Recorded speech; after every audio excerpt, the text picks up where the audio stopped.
Today the Irish Football Association opened its doors to 20 Windsor Avenue to the general public. Come on inside, let's see what's happening.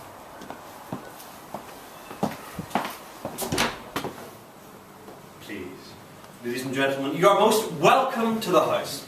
Somewhat of a change from the house in Cumber, where I was born. But please, you must excuse my ignorance in forgetting to introduce myself. I am Thomas Andrews, and you've caught me at the most unfortunate time, as I'm leaving here now to set sail on the White Star Line's new ocean liner, Titanic.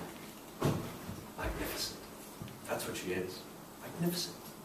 The greatest ship to ever be set afloat. A marvel. A princess of the waves.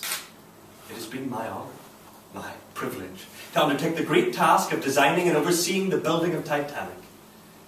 It's been the greatest honour to the men of the Belfast shipyard, as they have been allowed to demonstrate their skill and dominance in the craft of shipbuilding. There are times I thought we would never reach the day when we would see Titanic ease herself down the number 3 slipway at Thompson's dry dock at Queen's Quay and out into Belfast. What's it like playing Thomas Andrews?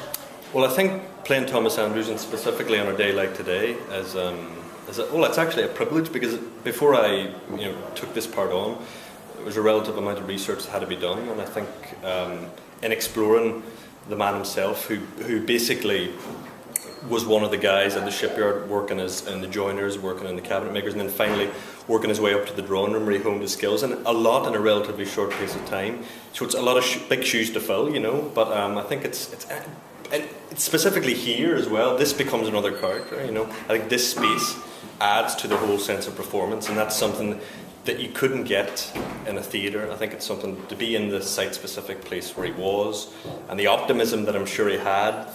There's an emotional element to it as well, and it's a beautiful building. Oh, it's a beautiful building indeed, and I also am aware that this staircase in particular inspired the grand staircase on the Titanic itself. And the stained glass, that just sort of adds to the grandeur. And I think living here as Thomas Andrews, must have had a beautiful time.